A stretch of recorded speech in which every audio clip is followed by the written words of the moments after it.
Story: an actress gets stuck on a freight elevator with a reserved cameraman in the claustrophobic movie, Stalker. Review: a horror movie actress gets stuck in her hotel's freight elevator with a seemingly shy and reserved cameraman in Stalker, an ultra-lean thriller that ebbs and flows with palpable tension.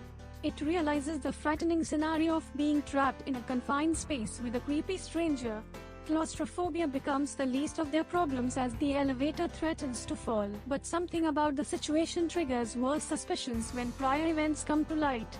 There are twists aplenty as the characters struggle to deal with their predicament and the unknown other. Audiences may see the big reveal coming, but the ride is enjoyable nonetheless.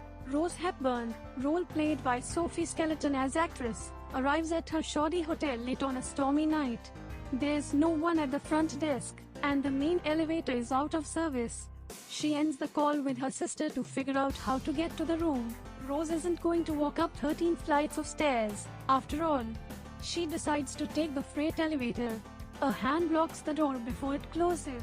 A stocky man with spectacles and bags enters the lift. Rose asks what floor, and he sheepishly requests the 14. The elevator lurches to a sudden halt and starts to jerk. A panicked Rose presses the alarm. Nothing happens. She desperately tries the intercom. It's broken. Her phone has no signal. Rose turns to the man with trepidation. She recognizes him from the movie set. Daniel, role played by Stuart Brennan, introduces himself as a B-roll camera operator. Incredibly, he doesn't have a phone to try and call for help. Rose and Daniel look around with unease. Their fear increases as the elevator continues to rattle. Rose begins to hyperventilate, and a stammering Daniel tries to calm her down. They might have to wait until the morning to be discovered. Rose tries light conversation to ease their discomfort. Alice, the film's previous star, mysteriously disappeared. What does Daniel think happened to her? Skeleton transfixes as Rose. She's an attractive woman alone with an odd man. Neither of them know where they are. Her nerves are frayed. She can't handle small spaces for extended periods of time. Daniel isn't exactly forthcoming. His timid personality doesn't reassure, and his efforts to alleviate her anxiety aren't helping. She apologizes for snapping at him.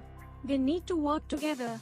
Director Steve Johnson uses his extensive experience as a cinematographer to great effect. Stalker takes place inside the elevator with fleeting black and white flashbacks.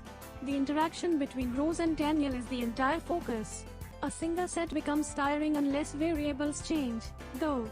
Fortunately, Johnson cuts to the elevator shaft and continually switches lighting, the flashing of the overhead bulb, red warning signals, and different height perspectives sell increasing danger. Environment creates the mood for actors, and Stalker creates an unnerving one in which the characters devolve with their surrounding structure. It's all very realistic and believable. The film dips in the second act before a wicked climax. This may have been intentional, in order to soften the audience for heavy blows to come. The twists aren't completely obvious, but rational thought raises skepticism, so that viewers may quickly ascertain that there's something sinister brewing. Skeleton, known primarily for the hit series Outlander, gives a gripping performance. Stalker succeeds on her capable shoulders. Stalker is a production of Stronghold Studios. It will have a theatrical and world release on March 31, 2023 from Gravitas Ventures. For details, episode-wise synopsis, detailed reviews and explanations of your favorite American or other country series and movies, please tell us in comment section. Thanks for watching.